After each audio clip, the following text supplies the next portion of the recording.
Hey, my friends. Welcome to Faith-Led Healing Podcast. I'm your host, Tammy Trayer, and today is episode number 17. You can find the show notes for this episode by going to faithledhealing.com/podcast-17. We've been progressively talking about change in our lives, slowing things down, paying attention to what we're missing and what our heart desires. And I wonder, why is this my focus? It's because when we learn to be able to make changes for ourselves in our lifestyle and our living, we can make tremendous changes in our life for health and healing as well. And in order to physically heal, we need to be in a really good place mentally, emotionally, and spiritually. And a lot of people just don't know how to attain that, how to change where they're at, or even to understand that the fast pace and the high stress is what is creating your physical struggles. So I think it's a really good topic to discuss, especially in the beginning of the year, so that people are starting their year off on the right foot, so that they're learning skills that will take them into their year, that will enable them to grow and change. And today we're going to talk about how to achieve that slower pace and the things you desire by simply pausing. And I know that, most people are dumbing down most of the time on their machinery in front of a TV in the evening. When we don't know what to do with our time, we sit and scroll Facebook and Instagram and Pinterest and all those things because we just don't know what to do with ourselves. And we want to do things, but we don't have the motivation, or we have ourselves in such a disheveled state that we aren't moving forward. So one of the things I enjoy doing is just pausing. And that looks very different depending on the weather. We've had tremendous rain. I am a sunshine girl. I am as solar powered as my house is. And we have had rain for weeks. I love the snow. Snow is bright, it's cheery. It's been just nothing but rain and mud up to our eyeballs. So, this season can be a little hard for me. I'll be completely honest. If it's raining like this, I struggle because I want to be outside. This girl here needs an IV to the outdoors. So that I have learned to combat in different ways, and I will show you how in just a minute. But one of the things that I like to share when I'm doing my breath work, and I've shared it on Instagram, and I'm going to share it with you. It's called Practice the Pause. When in doubt, pause. When you're angry, pause. When you're tired, pause. When you're stressed, pause. And when you pause, breathe and pray. There is so much value in that. And I want to encourage you guys to learn to pause. I've been talking about making all these life changes, but for many of you, I have to believe that you're not certain how to go about making those changes, or how to, where to start. And that's what we're going to do today. So when you learn to pause in those scenarios, and you learn to pause when you just don't know what to do, as I shared in the last episode, one of my greatest tools is just pausing and praying and asking God to give me the direction and the guidance and instill in me the desire of my heart as to what I could do with my time. And understand, I am a busy person as well. I wear a lot of different hats, as you often see. But in reality, I do wear a lot of hats. And I am a very busy person, and I could be running around like a chicken with my head cut off all the time. I don't choose to live that way. So I do a lot of pausing, and I do a lot of intentional breaks, and I do have a set schedule, and I adhere to that schedule. And at the end of that schedule, If I'm not sure what to do with myself, I seek God to guide me down that path. Yesterday, I did not need that kind of guidance. I knew exactly what I wanted to do, and it was a very nurturing opportunity for me. I decided to go do some painting. What's really cool about the painting that I'm showing you, and for those of you that are listening, you can either go to YouTube or my Instagram page, because I shared it yesterday on Instagram as well. Because what was really funny is I snapped a picture to share it with my girlfriend, and when I looked at the picture, I realized that the picture that I painted was exactly what was outside my window that was in the photo. It wasn't intentional. It's just I'm a very landscape related person, oriented person. I love the sky. I love my scenery. I love my wilderness. So of course that's what I was painting. Combination of the above, the sky, the stars, the mountains, the trees, and taking those moments are just so nurturing for me to be able to do something creative, a creative release, if you will, relaxing. For me, it's a very relaxing thing to do. And when I take my pauses and understand that oftentimes my pause is a walk, I will get out in the wilderness and I will just go for a random walk with my dog, or I will go for a good hour-long hike, whatever it is. I'm usually outside. I prefer to be outside, and taking those breaks, those pauses, and sometimes even in the middle of my work days, I will pause. I will get a drink, another cup of herbal coffee or some tea. Let my dog out, pet my dog. Pause. I pause. I pause to regroup. I love listening to music. Music is a great way to pause too. I have a faith-led healing playlist available to my listeners as well. faithledhealing.com/playlist. I'm constantly adding new songs to my Spotify playlist. I love to sometimes just zone out, but I don't like to dumb down, and I'm going to explain the difference. I think that we dumb down on our machinery, our iPhones, our iPads, whatever device you have. We just sit there and kind of allow ourselves to be dumbed down, where we just don't have the capacity to think. We're sitting there scrolling endlessly, and an hour goes by and we've wasted all that time. And I struggle with that being the thing that most people are doing. When I'm out and about, and it's not very often, but when I am, I see the same thing. People are walking aimlessly with their phones in their hand, not even paying attention to where they're walking. I've traveled a little bit over the last couple years, and as I'm traveling, you sit in the airport, it's like maybe one or two people out of hundreds that are not on their phones, you know. And yes, our phones can be a really good tool for learning. I use my equipment to school. I use my equipment to research.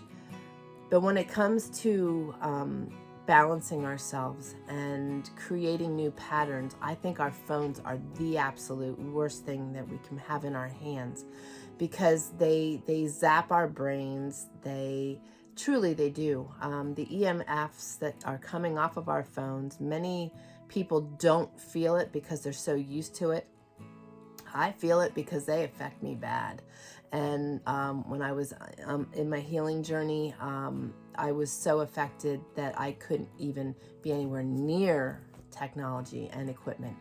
And I take great detox breaks from them now, just because I don't want that exposure, and I don't want them dictating my life.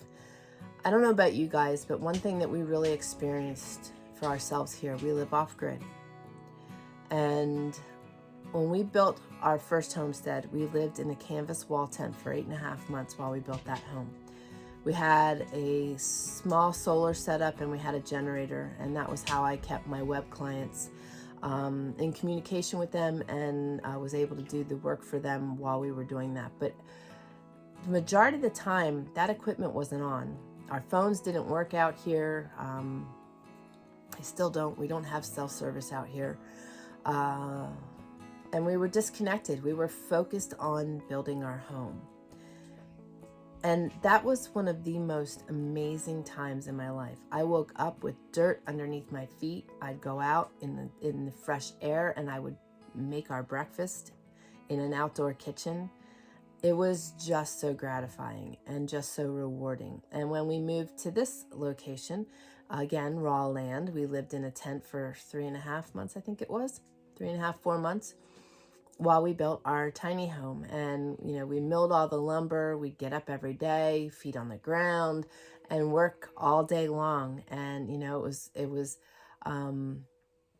manual work. It was out in the fresh air. So, you were tired and you were exhausted by the end of the day. You slept good. You got up and you did it again. But it was just so many good things, so many unique things happened in that journey. And to have the gratification of the beautiful home that I live in that, was put together with my husband's and my hands, it's a pretty amazing thing. I don't miss my technology when I'm in those moments. And I realize in those moments just how amazing life can be when we are totally detached. And honestly, I look very forward to the time when I can heap up all of my electronics and just hit the woods. And there will come a time that is going to be my life, and I'm looking very forward to it. But for now, I'm going to speak life into you guys and share with you the importance of walking away from our equipment and taking time to do things that make us happy. And, as I said, this is going to be the podcast that helps guide you into being able to learn how to make these changes. And it starts by just pausing, by letting your phone sit somewhere and go for a walk, by letting your phone sit somewhere and writing in your journal. I am the author of the Relentlessly Faithful Gratitude and Prayer Journal. I'm also getting ready to release volume 2. I love writing in my journal. I write my prayers in my journal. I write in my heart unravels in my journal. One of the unique things I did in my journal when I was going through my healing journey is that I was retraining my brain. And one of the things I chose to do that was different and new and challenging my brain was I was writing with my left hand. I'm right-handed. And of course that was slow, so slow that my right hand would get really wanting to just it would just be ready to go and grab the pencil, because it was as frustrated as I was watching my left hand trying to write. But as I continued to write, my left hand got better. And I'm right hand dominant, and I just had some really funny occurrences when all of a sudden I realized that my left hand was the hand doing what I normally do with my right hand. So by pausing and by making small changes in our lives, we can create really wonderful change for ourselves. That change has carried through. And one of the things I do like to do is I do still write slowly or slower with my left hand. And I enjoy doing that from time to time, just in an effort to slow things down and to enjoy the process so much more. And I know it sounds probably really odd to other people, but I enjoy those slow moments. I enjoy bringing goodness into my life, and it was a progression for me, and it's going to be a progression for you. So as we've talked about the things that you might be missing, as we've talked about, slowing things down, now it's learning how to embrace those things and really making them happen in your life. And it starts with the pause. If you know what you want to accomplish, it's important to write them down. Your goals, your dreams, your desires, your little things, the little changes you're going to start creating in your life, the new habits you're going to create. Write them down. Hold yourself accountable for those things. Come back every week. I'll be happy to. We need to do these things. And, slowing things down meant a lot to me because I was running a type A fast pace my whole life. And I live in the wilderness in a beautiful place. And as I said, I experienced some really unique times. And in those unique times, I learned the power of the pause. I learned the power of slow. I learned the power of being present.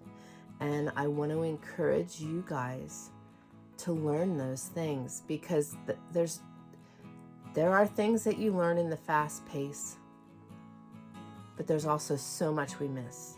And I'm speaking from my own experiences here. And I don't, as I shared in the last episode, I don't want to get to the end of my life and realize that I've missed out on so many things. I want to make them happen. So I want to encourage you to learn to pause and breathe, pray, and do the things slowly incorporate things into your life and make those changes you wish to live out. I love to walk. I love to exercise. I love to be outside. Sometimes for me, in the pause, it's just changing my working location.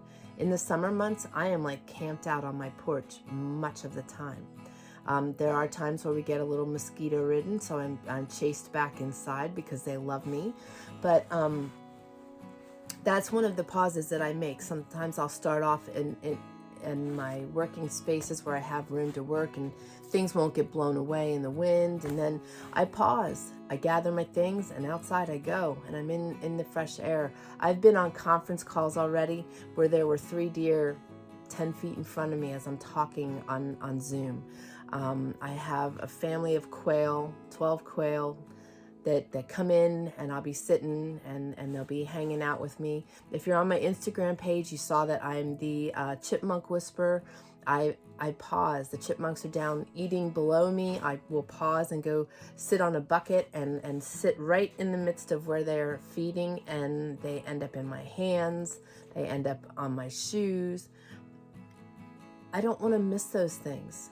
I enjoy life, and when we take these times to pause, honestly, we end up being so much more productive than we could ever possibly imagine. But it's not in our thinking because it's been ingrained in us to just keep moving. But when we take the time to pause and we take the time to make change, so many positive things come from that. We feel nurtured. Our families feel nurtured. We're happier. We sleep better. So many things come from that. And that's what we need to start putting into our lives so that our stress levels change, so that we are creating good, healthy habits and patterns, that we are pausing to get movement in our lives. If you're not walking, stretch. When you pause, get a drink. We need to rehydrate. Most of us are walking around dehydrated, and that creates a whole other level of struggles in our system. Our bodies need to be hydrated so that everything can work optimally. We need to nurture our brains and our minds and our souls, and painting does that for me. Reading the Bible does that for me. Reading a good book, writing in my journal, writing in my books that I'm creating, following our heart's desires. When we have all these good things going on and we make time for these important things and we nurture ourselves, honestly, all of that I'm sharing with you today they're forms of self-care. And, self-care is very underrated. During my healing journey, I realized just how much and how important self-care is. On my healing journey, I needed to soak 2 to 3 times a week to help remove the toxicity and the silicone from my body.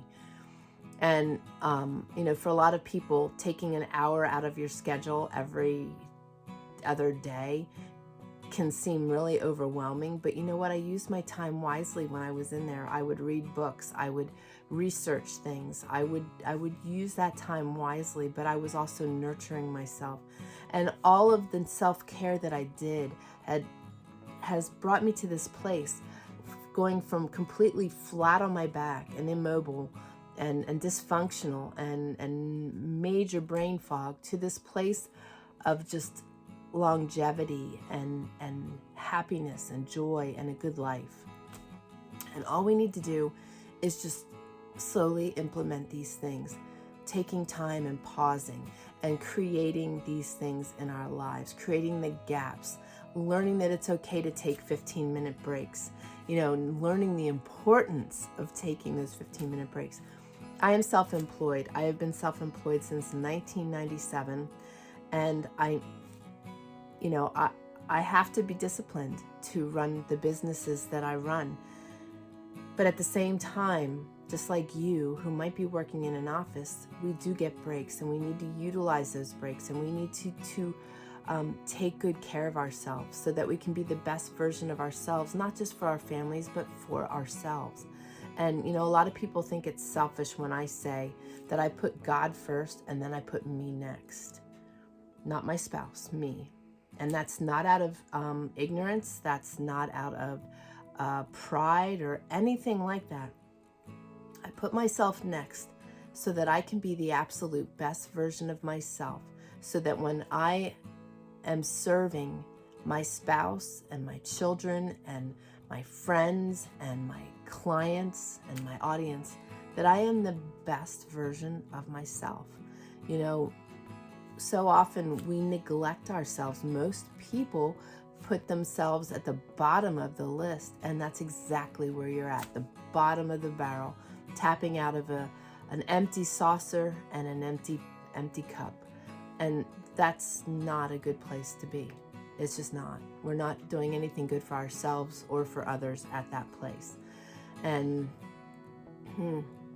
we should do a topic on learning to say no, because most people are continual and immediate yes people. And that was something I also learned, being a type A personality and a people pleaser, that yes was not a requirement. And majority of the time now I say no, with the end sentiment being that I will look at my calendar.